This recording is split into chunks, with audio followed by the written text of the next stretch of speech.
And welcome to the Holistic Monitor. Today we're going to be talking about the dating world, all things about love and finding love, most importantly for those of us that are still looking or those that want to enhance our relationships. We have the dating coach, Easy Dating. This is Mike Goldstein is joining us today. Let's bring him in and let's have our discussion. Hey, Mike, how are we doing? I'm awesome. How you doing, Nick? Hey, pretty good, pretty good. Another day. So you work with couples as well as singles, or are you mostly working with people that are looking for love in their life, singles? So I'm committed to 50, 60-year-olds that are divorced, widowed, that have never experienced real love, real partnership. Giving them that experience is what I mostly do. But then I also, dabble in some relationship advice and some other things as well. Okay. 50 to 60-year-old time age range there. Never having loved. Are you seeing a lot of that? Never loving? Not having love in their life, or never having loved. Yeah, maybe even that too. Yeah, absolutely. I mean, most of them are getting in these marriages for 20, 30 years. And then they get divorced, and it was maybe at the time there was love at some point, or maybe it was for financial reasons, maybe it was to have a family, or just neither of them had the skills to have a good relationship. But now they want to develop the skills and have an amazing partnership that really feels good instead of just going through the motions. Yeah, to really find something that's a true fit for them in their life. So a lot of people are looking, all age ranges, I would say, for that somebody that's going to complete them. Now, I'm calling this show cuffing season and finding love. Cuffing season is a term that I only heard about in the last, 15 years, probably when it was created or whatever. Which basically is this pre-holiday season type of relationship where people kind of get hooked up. This is how I understand it, at the very least. October, September, that time frame, like fall, and then they are in a relationship into the winter, and then at some point in time, it seems like those are more temporary relationships. Is that something that you see as a rhythm to the dating world, where people kind of more than likely are going to find somebody, but it might not be a lasting relationship, or it may be a lasting relationship? Are you seeing any kind of rhythm there? I think the most important aspect is the individual, like where they're at and what they're trying to accomplish. Mm-hmm. If they don't have the skill set, a relationship is always doomed to end or just not be a healthy relationship. Or maybe they're just in a place where they just want to have fun or just want nothing serious. So yeah, those are going to end as well. But it has nothing to do with season, especially for folks that are, probably over 30 and dating typically more seriously. Maybe in our 20s, we're like, all right, got to be single for summer. But, once, you're dating with a little more purpose, that goes out the window, and it just, hey, this feels good. Let's give it a try. And then, hey, this isn't feeling good anymore. We got to get out of here. Right. And I did take a look at your website. It's a very direct and, the information is put forth in a very direct way. And your advice seems to be very, very good, very directly put in such a way that somebody can kind of watch these videos and kind of get a sense for what you offer. You do one-on-one coaching as well, where you actually help somebody one-on-one get kind of primed and ready to find love in their life. Is that right? Yeah, we've had a very successful coaching program, all one-on-one. I think what I differentiate myself from is I'm not doing group. I'm not seeing a lot of people at a time. I may be working with anywhere from 4 to 8 people at a time. So it's very low numbers. It's really quality work where we're getting a high success rate of taking single people and putting them in a relationship. 83% success rate, which is the highest in our industry. We really got it dialed in, and we're not messing around. Yeah, that's great. I mean, it's very helpful because I think a lot of people try these dating websites. A lot of them have like a little questionnaire that you fill out that kind of sets you up with the right people, gives you an algorithmic look at who's your best match. But it doesn't really work that way, does it? It's not so much of an algorithm as much as it is a feeling or a sense that you know somebody when you're around them. You feel what you feel off of them. There's a connection, there's a spark, or there isn't. When you coach somebody, are you working with that kind of the data sets of information, or are you trying to figure out what best suits that person, as far as when they're looking to find someone? Wow. So that's like many different questions in one. So let's see here. Am I working with the data? Let's start with that. Yeah. The answer is 100% yes. Mm. I've been partnered with Match, OkCupid, and eHarmony for over a decade, using their data to implement my system at the most efficient way possible. So I think that answers part of the question. Was there other pieces of it? Well, they obviously utilize that information, the data set. So you were able to also kind of utilize that to inform your ability to work with and match. Is that correct? Yeah. I mean, we came up with a system, I don't know, maybe like 15 years ago, called 50-12-1, where basically we ask 50 people out on a date. About 12 of them say yes. And then we pick one from the 12. And then we repeat this 6 to 8 times. And we should find someone we like. And it's basically that simple at a high level. Yeah. Well, that's a lot of people. And so it really gets down to numbers, getting enough numbers and getting that as wide of a swath of a poll as possible. And through the data set, then you can find out who's really serious and who's going to be really a solid match for that person. Is that right? Yeah, that's what we're trying to do. Obviously it's not perfect, but it's pretty good. And when you get the numbers up, and sometimes I want to be clear, like some folks, 50 doesn't get 12. Sometimes 50 gets 4. And so simple math, then we do 150 messages. So we basically do whatever it takes that the data tells us. We've done this, I'm guessing probably around millions of messages at this point. So we really kind of have a cadence for what this is going to look like on different variables. Obviously some people are different ages, different weights, different looks, different profile.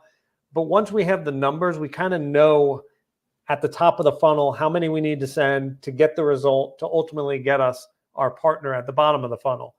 So we really got it dialed in based on all these different variables, what's going to happen. Okay. So there's almost a way to predict the spark or that connection. Yeah, I mean, almost. We can predict, well, we know that we have to get on 6 to 8 dates. Yeah. Using this system. And so what we need to do is produce enough options to get on 6 to 8 what seems to be promising dates up front. So even if we send 50 messages and we get 12 awful options, we have to keep going. Right. So we have to get you on one good date a week and repeat that 6 to 8 times. And we know, sometime in between those 6 to 8 dates, one of those guys you're probably going to like. Yeah. Yeah. Right. Now, and this goes with male or female, correct? Yeah, I mean, it's a little different. I mean, it is still 6 to 8 dates, but men have to do a little bit more work. The great news is if you're a female, you can send the same generic blast message to a guy and men don't care. They're just excited they're getting a message.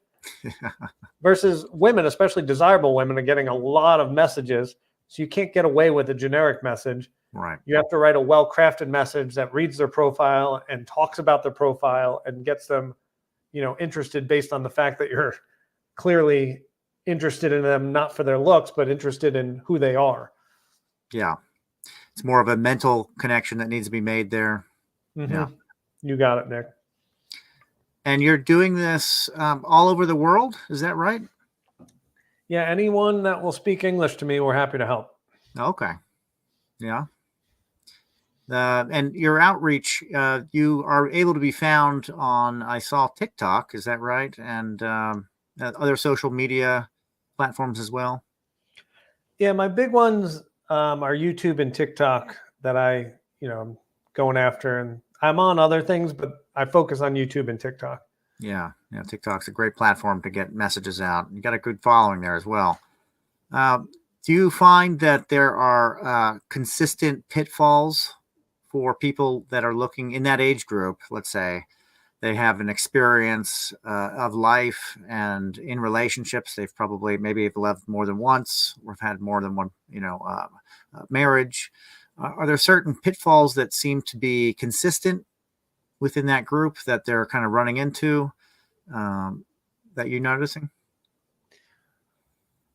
Well, I think this is kind of the whole online dating pool in general.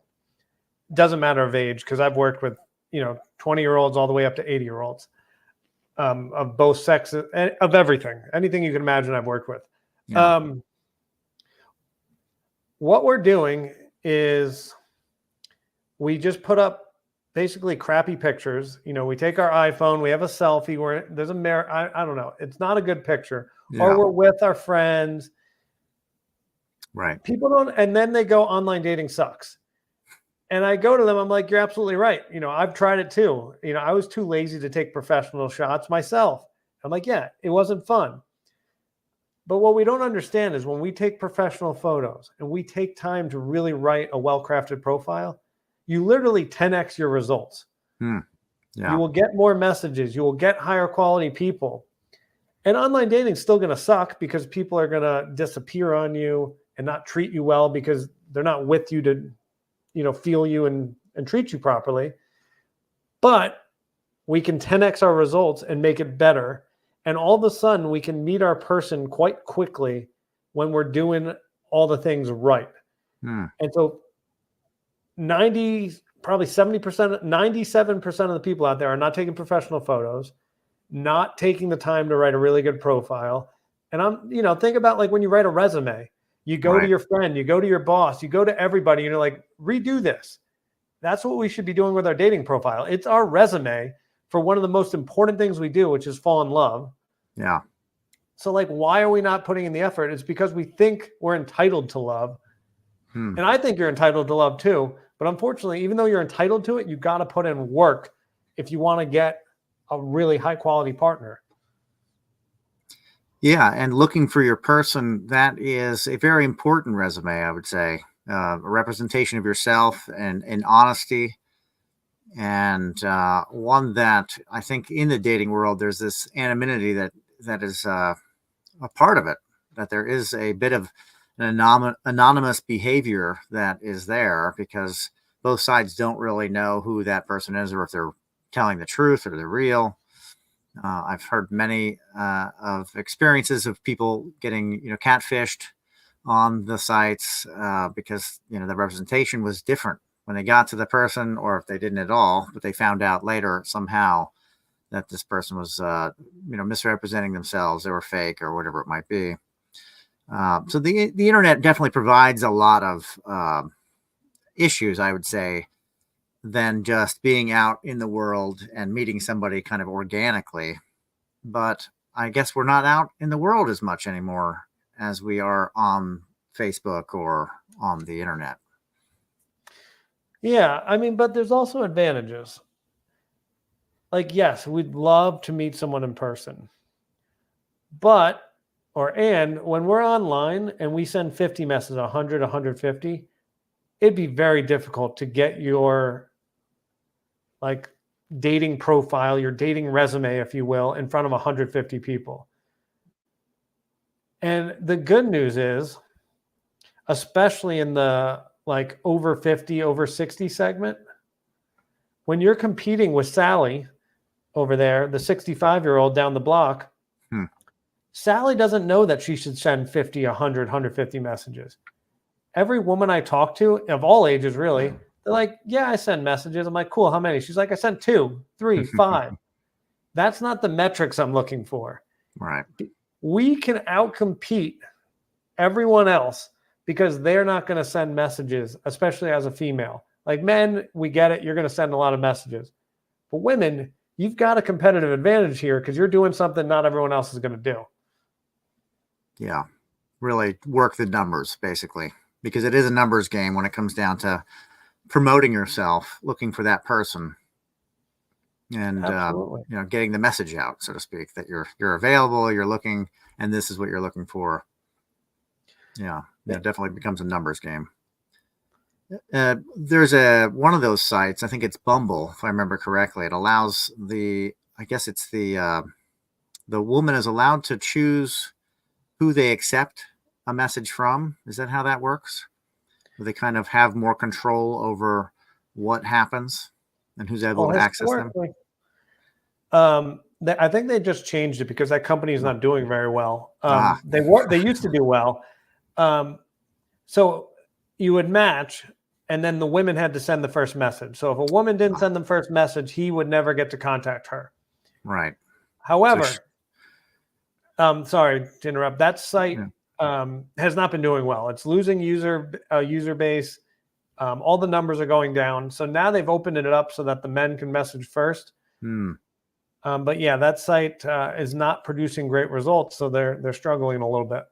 I see. Well, and that kind of jives because that would force the female to be more proactive and assertive and sending more messages, which you're saying that's kind of not typical, that they're going to send out a ton of messages, whereas the guy kind of has to do that, has to do the legwork, basically. Exactly. Like it's a lot of women that I talk to, it's like almost uncomfortable when they're on Bumble. They're like, why do I have to send the first message? Like, I want him to chase me. Like, why am I chasing him? Right. Yeah. So in on that site, we don't have a competitive advantage because every other woman's messaging. I'm talking about going to sites where other women are not messaging at all, like Match.com or Hinge, which are, the two of the biggest right now. Hinge? And doing something. Go ahead. What was it called? Hinge? Yes, sir. Oh, okay. I don't know that one. Yeah. It's very similar to Bumble, but their marketing is for relationships. So it's a little more serious versus Bumble's a little more playful and not as serious about finding your forever partner. Right. More like a Tinder or something like that. Yeah, I mean, Tinder's Bumble's the spinoff of Tinder. So yeah. That's, what a world that we live in, where we have to have a knowledge of these systems and these ways. But you put it really well in that you're kind of trying to put a representation of yourself out there like it's a job interview, as a life interview. This is an interview for your partner. And I think that should help people to understand, like, yes, it is a serious thing. And the results can be amazing.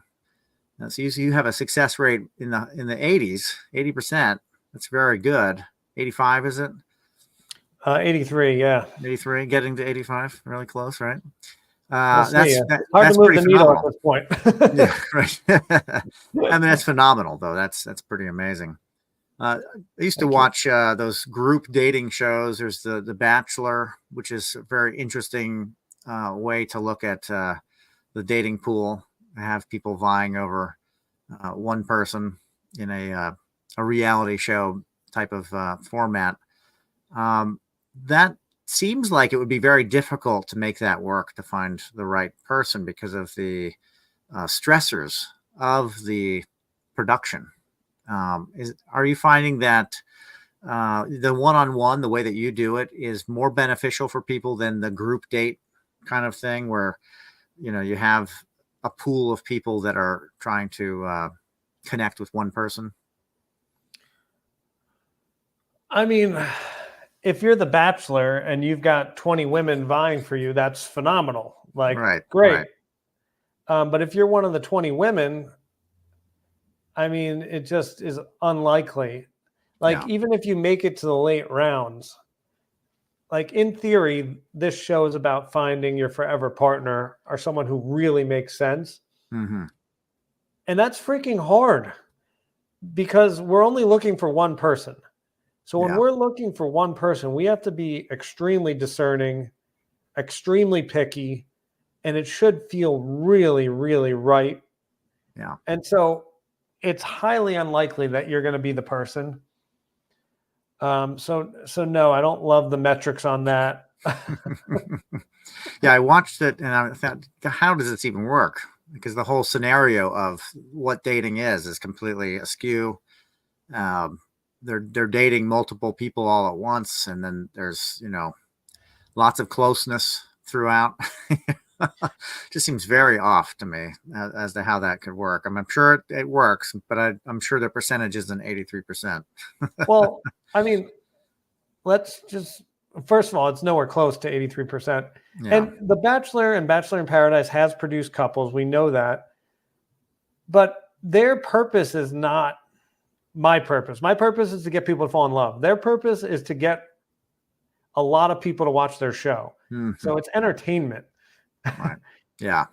Yes. It's definitely produced in such a way that, the high drama, you feel like they're trauma bonding more than anything else. Yeah. Yeah. Oh, that's wild. And as far as for working with you, somebody's interested, we are in cuffing season. My hope is that people can find their person that they're going to be with for the rest of their life, because what a great thing that is in this time frame, pre-holidays. If somebody is interested, they're looking, where can they find you? What's your website? How can they connect with you? Yeah, it's easydatingcoach.com, spelled horribly as E-Z, the letter E and the letter Z, easydatingcoach.com. And once you go on there, there's a plethora of things you can do. If you want free resources, there'll be links to my YouTube, TikTok. Everything's Easy Dating Coach. You can find me. There's also free gifts, very specific, like videos I've curated on specific topics. You can go free gifts, get them. Or if you're like, Mike, I don't want to waste time with all that nonsense. I want you to help me find my person. You can sign up for a strategy call, and that'll be with me. It's kind of incredible. I built a nice business, and I don't use salespeople. I do have a number of employees, but I don't let them do sales calls. I don't let them do coaching calls. So everything is with me, which explains why my success rate's the highest in the country. It's, a lot of coaches are passing things off to people they're teaching. And don't get me wrong, they're doing good work, but it's not, like dealing with the coach that's been doing this for a decade plus. Mm-hmm. And, that's what we're talking about in terms of results. So if you're like, I want to get the job done, you're ready to invest your time, your energy, you're all in, life is together, you're ready to invest financially, then we will get the job done and, sign up for a chat with me and we'll figure it out. That's awesome. Yeah. And your website is very straightforward, very easy to find the different, free videos, free information, but also it looks like it's really easy to connect with you as well, which is just great. And I really wanted to thank you for being here today and having this discussion and getting your message out.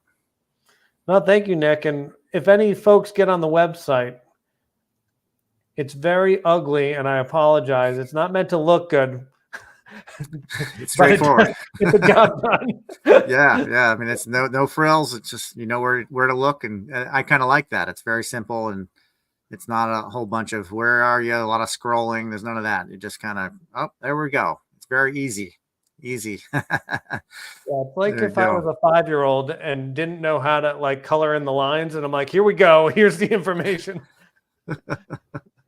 No, it's perfect. Well, thank you again. And I'll have all those links in the description, and I really appreciate it. Nic, thanks for having me on, brother. Yep, take care. Bye-bye.